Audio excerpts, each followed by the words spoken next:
Sometimes there's nothing like a good children's book to capture how I'm feeling and offer deep insight on how to move forward. There's something about the way that a good children's book author can take a complex set of difficult feelings and distill them into a heartfelt, clear message. This week, I've been thinking about the Mo Willems book, My Friend is Sad. It features two of Willems' most beloved characters, Gerald, an elephant, and Piggy, who's a pig. Throughout Willems' Elephant and Piggy books, these two best friends go on all sorts of silly journeys and antics together, but always have some important lessons hidden between the snarky humor and the witty dialogue. In My Friend is Sad, Piggy comes upon Gerald, who seems down in the doldrums. Though it's unclear at the beginning of the story what exactly is bothering Gerald, Piggy understands early on that her friend is sad. What follows are Piggy's usual high energy and wacky attempts to cheer her friend up.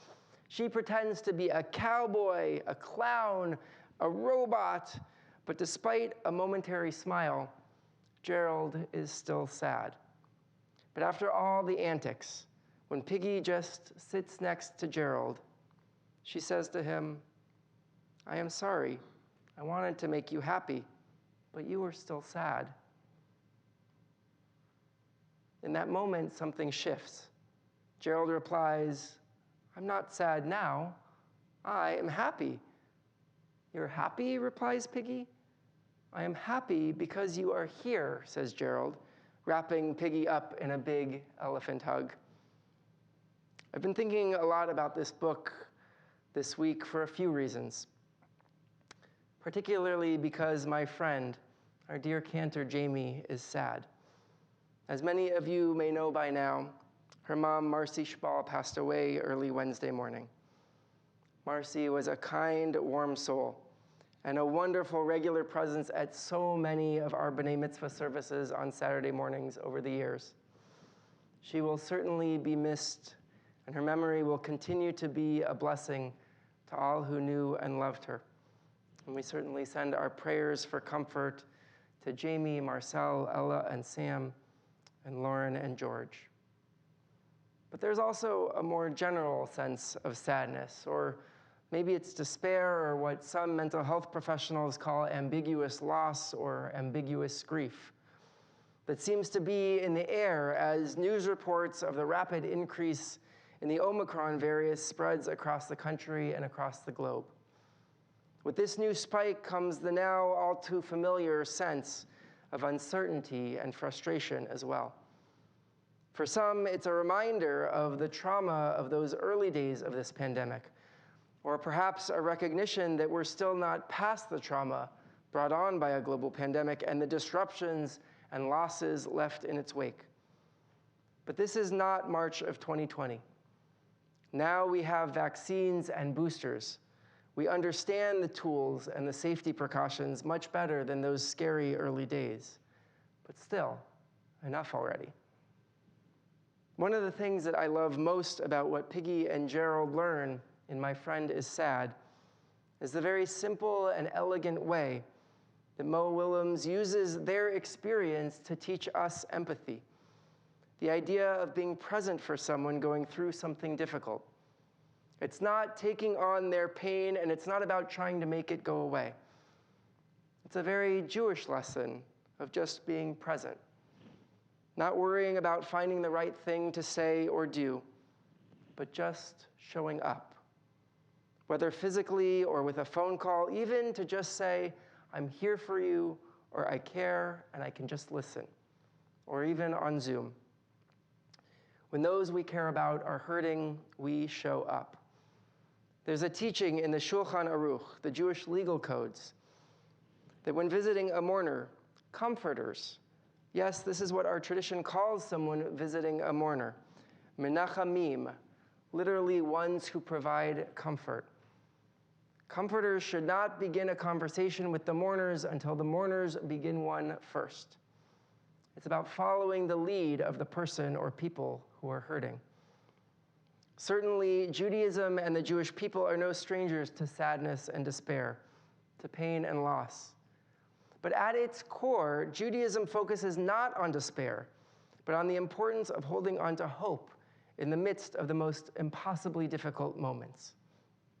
This week, as I mentioned earlier, we begin the book of Exodus, which recounts our central narrative of hope, of moving from the pain of the things that restrict or constrict us and journeying slowly but determinedly towards freedom.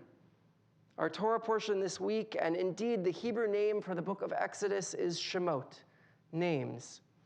The portion begins with a recounting of the names of Jacob's sons, unfortunately omitting his daughter Dinah, who went down and settled in Egypt.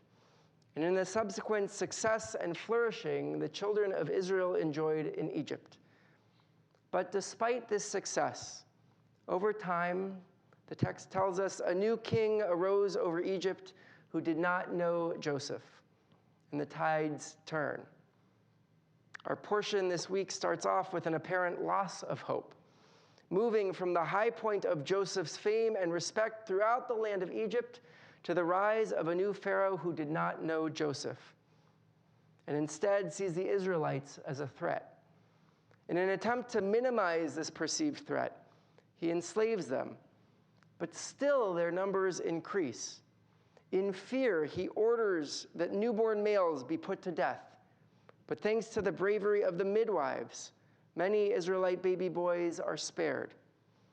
Things continue to devolve until, after years of this increasing oppression, the Israelites cry out to God. In the text we read, God remembered God's covenant with Abraham and Isaac and Jacob. God looked upon the Israelites and God took notice of them. It is perhaps this outcry, this moment of faith in impossible circumstances, that sets the Exodus in motion. The verses that follow this outcry cut immediately to Moses, tending a flock as an Egyptian outcast in Midian, who encounters a bush that was all aflame but not consumed. This moment sets Moses on a path that brings him back to Egypt, bringing the hope of redemption to the Israelites. Despite his resistance and the dangers that lay ahead, Moses shows up for his tribe. Throughout Jewish history, one traditional response when faced with fear or difficulty or death is to turn to the words of the Psalms, words that speak of God's nearness and ask some of the hard question we often find ourselves asking in challenging moments. In Psalm 27, which is traditionally read throughout the month of Elul, the month of introspection and soul-searching leading up to the High Holy Days, we read, "Hear, Adonai, my voice. I am crying out. My heart has said to you, seek my face. I am seeking your face, Adonai. Do not hide your face from me. Do not turn your servant away in anger. You have been my help. Do not forsake me. Do not abandon me, God of my deliverance." The psalm beseeches God to not forget about us.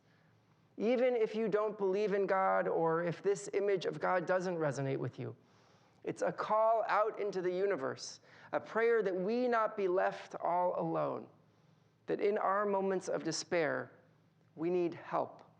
We are not meant to go it alone. At the end of the psalm, the psalmist concludes, "Kaveh el Adonai chazak v'ya'ametz libecha v'kaveh el Adonai." Wait, kaveh, wait for Adonai. Fill your waiting with hope in Adonai. Let your heart be strong and of good courage, and wait hopefully, kaveh, for Adonai. The word kaveh, repeated twice in this last verse, here translated as wait, is also connected to the word tikva, hope. In his commentary on this last verse, Rabbi Richard Levy of blessed memory explains that the word kaveh suggests not merely patience, wait, but an active, prayer-filled patience, hope. What Rabbi Levy suggests is the idea that though hope includes an element of patience and waiting, At its core, hope is about more than just waiting. It is waiting with faith. Doing the robot or dressing up as cowboys or clowns might not take away sadness. But for Gerald, it does bring a momentary smile to his face, a bit of joy and hope in the midst of sadness. When we show up and are present for ourselves and for those going through difficulty, we carry hope and faith with us. Together, we can wait actively and work towards fashioning a world with a little less brokenness than the world as it is today. Shabbat Shalom.